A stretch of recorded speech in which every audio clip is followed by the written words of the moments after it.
नर्मदे हर प्रणाम। नर्मदे हर गुरु जी। आपका परिचय बताइएगा, कहाँ से आना हुआ, कैसे आना हुआ? मैं पुणे से आया हूँ अच्छा। और 2 ढाई महीने से वीडियोस आपके देख रहा था। तो पहला वीडियो तो मंदिर वाला था जो भव्य कलर के होते थे।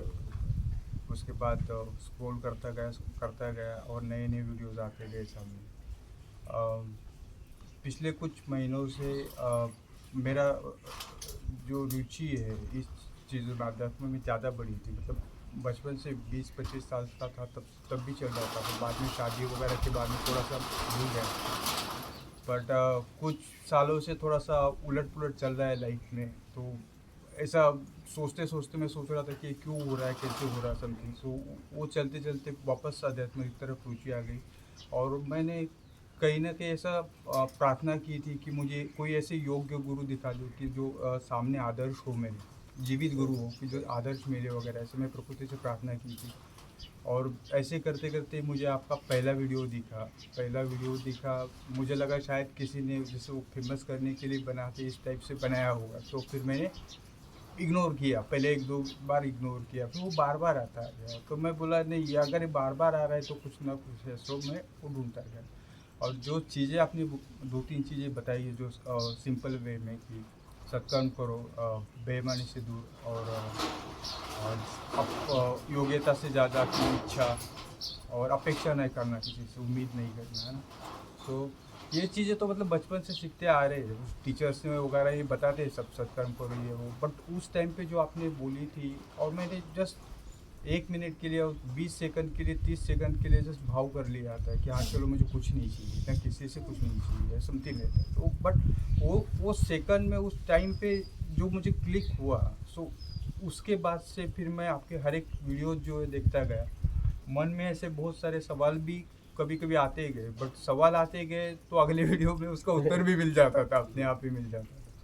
सो मैं बोला, अगर घर पे बैठ के इतना ज़िंदगी में परिवर्तन हो सकता है तो यहाँ पे आके क्यों नहीं होगा। मैं एक बार कमेंट भी डाला था कि ऑफिस में छुट्टी नहीं दे रहे, सिर्फ 3 दिन की छुट्टी दे रहे थे। तो पुणे से अगर मैं आता तो एक दिन आने में, एक दिन जाने में जाता, तो एक ही दिन मिलता।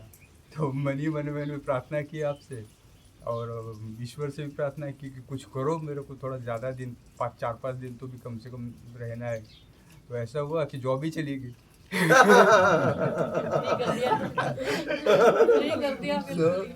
जॉब ही चली गई, फिर दूसरी जॉब मिली। हाँ। बट वो बोले थे मंडे को ज्वाइन करो। मैं बोला मंडे को नहीं, मुझे चाहिए 1 सप्ताह। फिर उसके बाद अगले मंडे को ज्वाइन किया। सो फिर वाइफ बोल रही थी उसको भी कुछ पिलग्रिमेज के लिए जाना था। तो मैं बोला पहले इसको 2 दिन थोड़ा मंदिर वंदिर घुमा के लाता हूँ, फिर इसको घर पे छोड़ा और मैं इधर चला। चलिए, अच्छा है, बढ़िया है। और कोई प्रश्न है आपका? नहीं, कोई प्रश्न नहीं?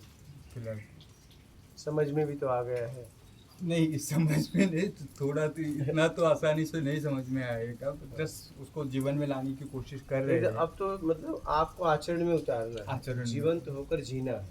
समझ में तो बातें आ गई है, बहुत सरल है। ईमानदारी, सत्कर्म, जरूरतमंद की सेवा, योग्यता से ज़्यादा पाने की इच्छा का त्याग, बस बात खत्म। जी।